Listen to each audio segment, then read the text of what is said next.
2020, we've nearly done it. Hopefully, on the 31st of December at 11:59:59, it won't simply just roll over to 60 seconds. That would not be good.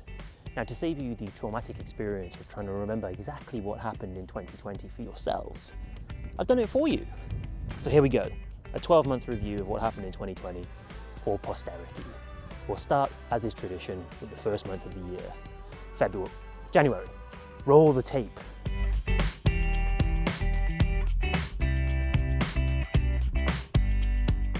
January. Remember January? I'm not sure I do, actually. It was a long time ago. Let me see. Actually, it started off with pretty harmless news, really.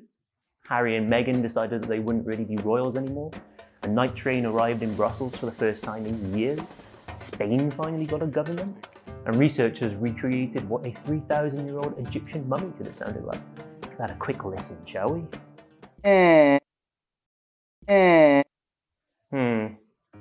But then the fun and games just kind of ended. EU scientists said that 2019 was the hottest year on record, as our worst nightmares about climate breakdown kept coming true. Devastating bushfires raged in Australia, hurting people and animals alike. And at midnight on the 31st of January, the UK ceased to be both an EU member and a serious country. Although a lot of people had had a lot of suspicions about that last point for quite some time now, it must be said. Most worryingly, the World Health Organization announced that the spread of what was then a little-known disease had taken on global proportions and was a risk to all of us. It was COVID, coronavirus. Wasn't sure if I was being too vague about that point or not. February arrived, and although the first corona deaths outside of China were starting to be reported, the rest of the world still seemed pretty blasé about it looking back in hindsight. Most health experts and leaders were sort of insistent. If you washed your hands properly, everything would be okay.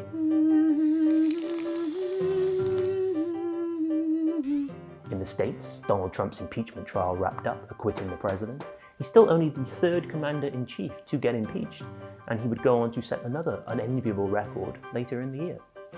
Everyone's favourite Green Giant, actor Mark Ruffalo, showed up in Brussels to do not some smashing, but some environmental campaigning. Ireland went to the polls and sparked months of government wrangling, and NASA astronaut Christina Koch returned from space after 328 days, setting a record for the longest time spent in orbit by a woman. To be perfectly honest with you, she'd have been probably better off staying up there, judging by how the rest of the year panned out. Greece kicked off what would prove to be a totally crap month in style by aggressively cracking down on illegal migrants trying to enter the country. Commission Chief Ursula von der Leyen hardly made things better by thanking Athens for being Europe's shield. I thank Greece for being our European Aspida in these times. That sparked a linguistical, philosophical debate about the Greek word she used, aspida, but of course did absolutely nothing to solve the actual problem. The EU tried to get things back on track by reviewing its new climate law, a planet-saving raft of measures designed to wean us off of fossil fuels and almost cut emissions completely by 2050. The Commission also said that it wanted 2021 to be the European Year of Rail and boost train travel in a big way.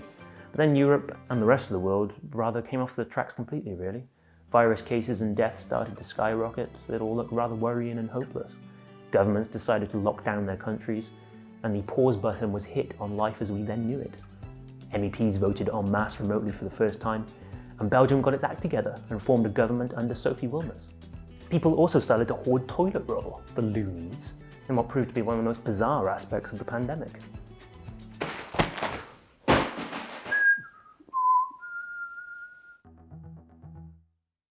April! What can I say about April? A month to forget. Let's face it, we were all in lockdown, learning how to get on with life from home. Those of us lucky enough to do a job that could be done remotely were trying to do business as usual, while frontline workers had to stay out there, in the real world. Hungary's Viktor Orban got lawmakers to give him sweeping emergency powers. Keir Starmer took over from Jeremy Corbyn as leader of the UK Labour Party, and Joe Biden became the Democrat Party's de facto candidate after Bernie Sanders pulled out. More on that guy later, but first an event that most movie producers will probably dismiss as unrealistic and probably just a bit too hard on the nose if it were included in any sort of movie script.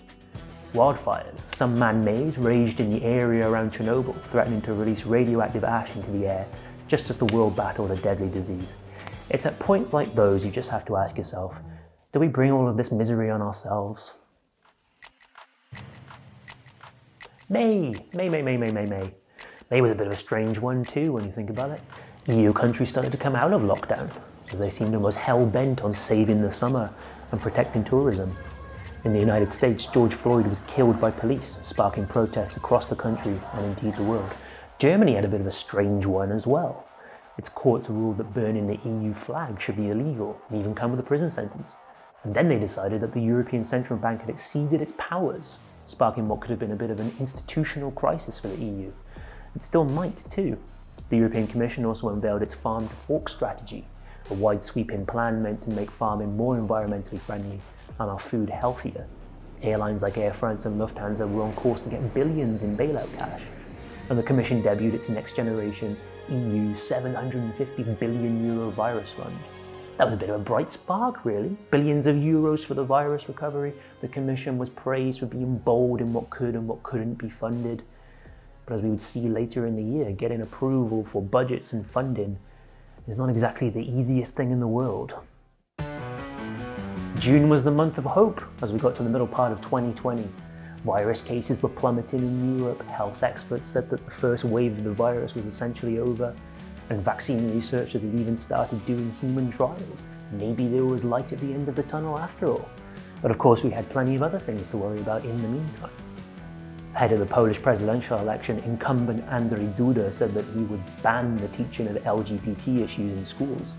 Statues of historic but problematic figures across Europe were torn down or vandalized, and EU leaders struggled to agree on border reopenings and safe lists. Everyone's favourite nightclub bouncer turned Prime Minister, Bulgaria's Boyko Borisov, was pictured sleeping with a gun in his bed and €500 notes stashed in his nightstand. I mean, it's hardly Goodfellas, but at least it was more entertaining than The Irishman.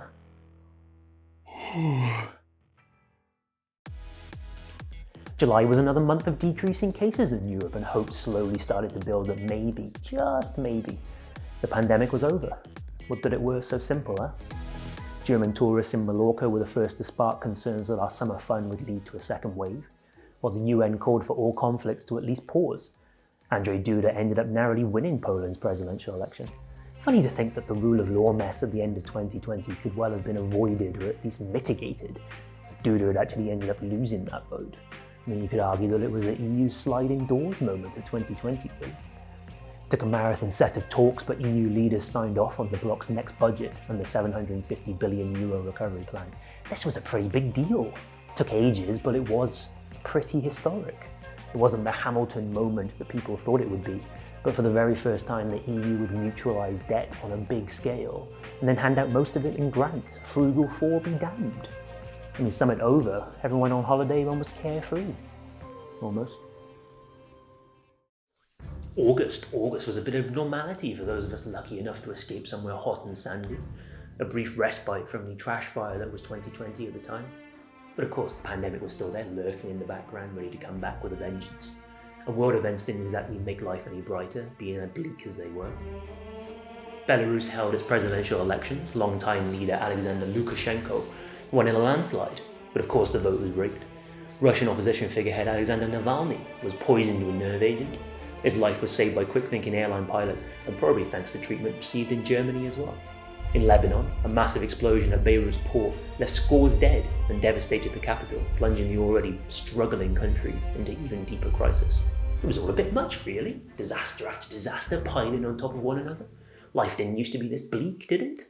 Did it? I mean, many of us came back to the real world at the end of the month, hopeful that the end of 2020 would even be slightly less dark and dismal than the first half. Didn't exactly pan out that way though, really, did it? Especially not for Irish Commissioner Phil Hogan, who had to resign amid the now infamous Golfgate. Golf. Boring and career-ending in equal measure. It also ruins a good walk as well. September, right, you know the drill by now. It wasn't that long ago. Virus cases started to surge again, governments scrambled to either lock down their countries or convince us that lockdowns weren't worth the economic aggro that would come with them. Look how that worked out. And then September, though, was a bit of a hopeful one in terms of the climate crisis. You know, that horrible thing lurking in the background that is probably going to make coronavirus look like a walk in the park. But there were glimmers of hope. There were, I promise. In her first State of the Union speech, Ursula von der Leyen said that the EU would upgrade its 2030 emissions cutting target to at least 55%. China revealed it was thinking about going carbon neutral, and Airbus unveiled its plan to develop futuristic zero-emission hydrogen aircraft. Donald Trump also amused Austrians, and the rest of us quite frankly, when he insisted that they all live in forest cities. It all brought back rather fond memories of when he insisted that Finns prevent wildfires by raking the forest floors. I'm going to really miss his lunatic ramblings. They don't do any damage whatsoever. After the relative laugh riot that was September, October returned us firmly to our 2020 vibe. Dark nights were drawing in, lockdowns were back with a bang, cases and deaths were on the increase. And in France, teacher Samuel Paty was brutally murdered. That prompted Emmanuel Macron to embark on a fierce defence of freedom of speech, which has stoked tensions in France and Europe ever since. The EU told the UK government it will pursue legal action if new Brexit rules end up jeopardising the Irish peace process. The UK's position are far apart from what the EU can accept. And the budget battle between EU countries and MEPs threatened to derail the talks completely. Didn't stop people here in Brussels having a time for a pointless debate though. Crucial career skill here, of course. The European Parliament voted itself into a frenzy over whether veggie burgers can actually be called burgers. Spoiler, they can. Well, November, putting its hand up as candidate to be the least crap month of the year. Where to start? Oh yes, Donald Trump lost. Donald Trump lost the US presidential election. Donald Trump lost. He might not have actually conceded by the time this video goes out, but who else can't wait to see him being dragged, kicking and screaming out of the White House? Most EU leaders congratulated Joe Biden, but not Slovenia's Janez Janša. He was still touting the idea that it was all a fix, and that Trump was robbed. Elsewhere, Big Pharma, normally the big bad villain, revealed itself to be our knight in shining armour with its viable vaccines. Pope Francis got into a bit of a bother though after his Instagram account liked a risque photo posted by a Brazilian lingerie model. I'm sure Frankie was only on the gram for the bacon and the cat pictures. I mean, that's why the rest of us are here, right? What would the EU be without a bit of drama and last-minute bickering though? Remember that budget deal back in the summer? Well, Hungary, Poland and Slovenia did not like the rule of law criteria tacked onto the cash on the table, so they decided to veto it. I mean, it's not like we're in the middle of a crisis or anything like that, is it, lads? Come on. Bulgaria also pulled the rug from under North Macedonia, deciding to block EU membership talks until its demands over historical names and languages are met. To be perfectly frank, and this goes out to all North Macedonians watching this maybe, you might be better off not joining the EU. I mean, I'm British, and you know we're doing quite fine outside of the EU. It's quite good French wine, actually. December arrived, the most festive month of the year, one final round against 2020 before we could call it quits and bring this entire sorry year to an end. Fantastic, who could wait? And it all started off in bizarre circumstances as a Hungarian MEP was caught in a compromising position by the police right here in Brussels in what was described as a drug-fueled orgy. I mean, whatever happens behind closed doors is nobody else's business apart from the consenting adults with whom it takes place. But when there's 25 of you at least, and we're in the middle of a pandemic, it becomes everyone else's business, right? Poland and Hungary finally saw sense and dropped their budget veto that allowed leaders to sign off on the 2030 climate target too. And UK Minister Michael Gove, a man who looks like an android built out of sausage meat, revealed that European Commissioner Maros Šefčovič is nicknamed the Sausage King of Brussels. Probably best not to ask why. And there we go. That was it. That was December. That was the entire year. Yeah, one to forget, huh? Who knows if there was a Brexit deal? By the time you're watching this, the negotiations could probably be going on as we speak. And who cares? I'll be somewhere trying to forget that whole thing ever happened, and I hope that you'll be able to do the same as well. I wish you all a Merry Christmas and a Happy New Year, and we'll do it all again in 2021, hopefully in happier circumstances. Cheers! So there we go, 2020, that was it. How uneventful. 3 things for you to remember from this year. 1, the European Union is capable of great historic things, it just needs to do them more on a more consistent basis. 2, We've got to start looking after each other more and more. This year has proven that we are really lacking in that department. Step it up, people. And 3, nature.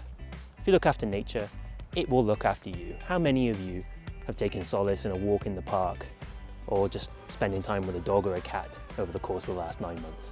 I bet it's loads of you. And that's it. Get lost. Go on. Go and have a nice Christmas and nice New Year.